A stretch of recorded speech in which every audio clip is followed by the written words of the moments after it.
If you've been thinking about a move to Cincinnati and you want quiet, peaceful, and luxurious living while still less than 30 minutes from downtown Cincinnati, you're going to love Indian Hill. Whether you're relocating to Cincinnati or maybe you're just curious about one of Cincinnati's most private communities, this video is a deep dive into everything Indian Hill. We're going to be talking about everything from home prices, schools, property taxes, and really what it's actually like to live here in Indian Hill. Let's dive in. If you're planning on a move to Cincinnati, whether it's in 7 days, 7 weeks, or even 7 months, I would love to help you out. I get calls every day from people just like you who have questions about what it's like to move to Cincinnati. My contact information is on the screen, or you can also click the link in the description and I'll be sure to reach out to you. So what is Indian Hill?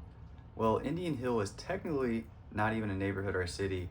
It's actually officially registered as a village. In the 1920s, Camargo Realty Group divided up the plots and sold them as 25-acre plots for these grand estates. And today, everything in Indian Hill is either zoned single-family residential or agriculture. You will not find a commercial strip mall or anything commercial in the village of Indian Hill, and that is by design. It's known for its rural charm and a deep commitment to preserving nature.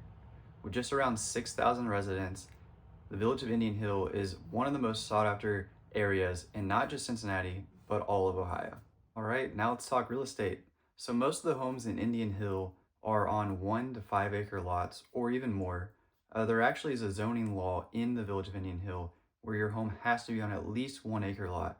So if you are looking for a home here, know that you are going to get quite a bit of land along with that home. Now, of course, with that land means you're gonna pay the price. So most homes in this area start out at least 1 million. While there are some that are under that price, the majority fall in the 1 to 5 million range. Over the last year, 76 homes sold in Indian Hill, and the median sold price was just over 1.9 million, with the highest sold price being at 5.8 million. These homes are highly sought after, which means they do come with a higher price tag than what you'll see throughout the rest of the city. As far as the type of these homes, you really have a lot of variety when it comes to the architectural designs of these homes. You'll see everything from ranches and even some Cape Cods, and then you have colonial bricks and you've got these modern builds. So there's really a variety of everything there. And again, keep in mind, all the homes have to be in at least a 1 acre lot. So no matter what you choose, you're guaranteed to have your space and privacy. Another interesting fact is some of these homes are actually even considered equestrian properties. So they actually have their own private horse barns, and even some of them have private trails to go horseback riding on. Now, I mentioned earlier that Indian Hill does not have any commercial zoning, and that is by design. But something else that's interesting is in a lot of areas in Indian Hill, they actually don't have sidewalks or even any street lights. A lot of the homes are set far back from the street, and that helps give that private feel. But keep in mind, you're still minutes away from a lot of shopping centers and restaurants and things like that. In the surrounding areas of Indian Hill, you have Marymount, Montgomery, even Milford, and you have the Kenwood Town Center, which is a huge shopping mall. You've got shops there like you've got everything from GNC, Pottery Barn, Louis Vuitton, Tiffany & Co., Claire's, Dillard's. I could be here all day naming everything that Kenwood has. And then if you want to go to Montgomery, you have plenty of restaurants in Montgomery and Madeira. Of course, you have your fast food like Chick-fil-A and Jet's Pizza and La Rosa's.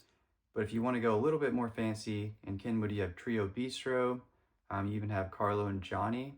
So there's a lot of options for shopping and for restaurants. But they intentionally do not put that inside of Indian Hill. They want that private, exclusive feel in Indian Hill, but you're just minutes away from any dining and shopping that you might need.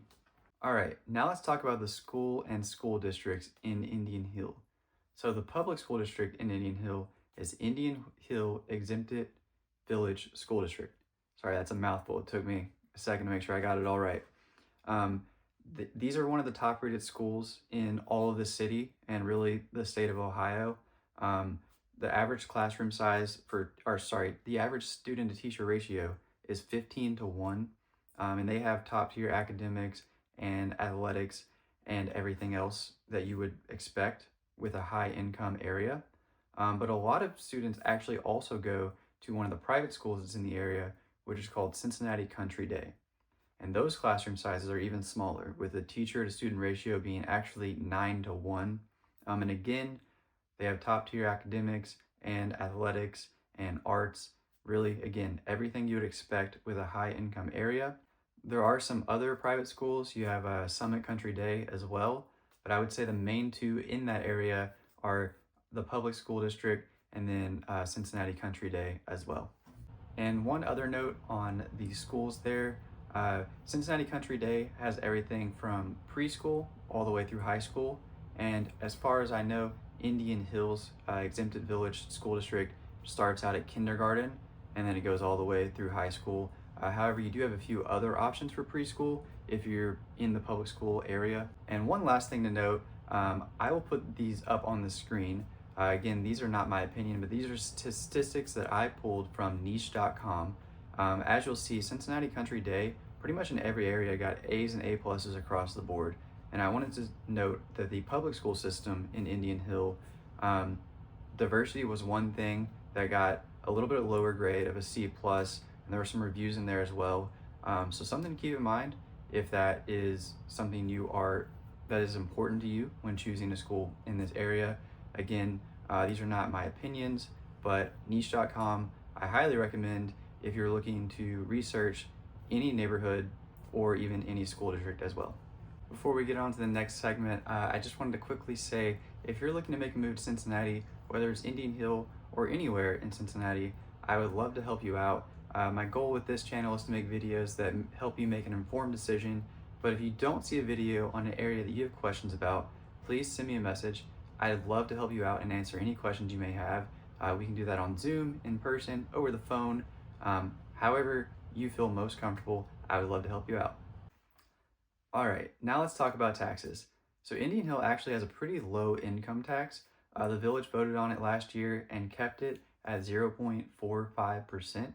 So a relatively low income tax. Now keep in mind, a lot of people that live in this area are considered high income earners, so they may not necessarily need to be taxed at a higher rate to get the income they need to maintain the village. A large part of maintaining the village actually comes from property taxes.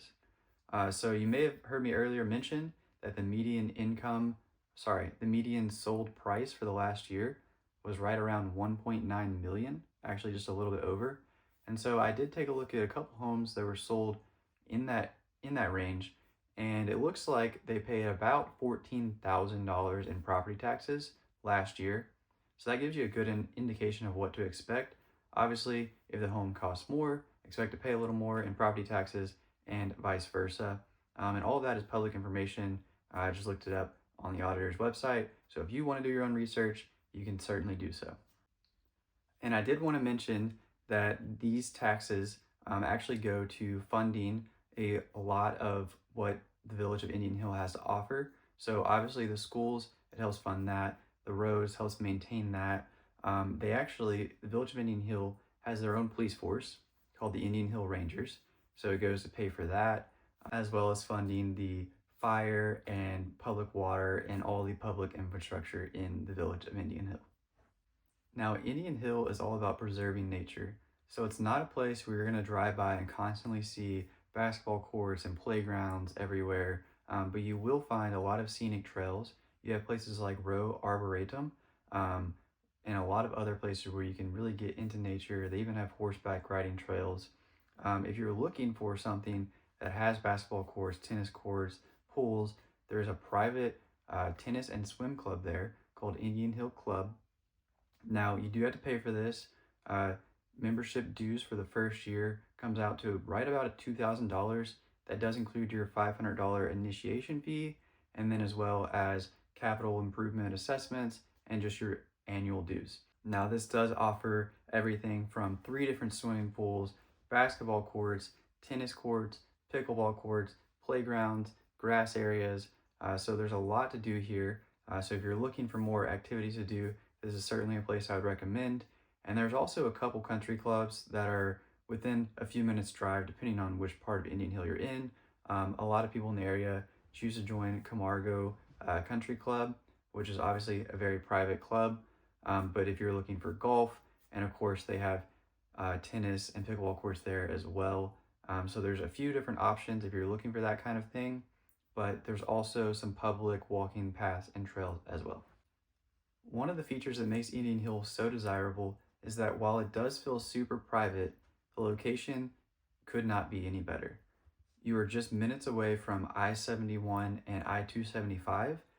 You can get to places like Kenwood, Town Center, Madeira, Montgomery in less than 10 minutes.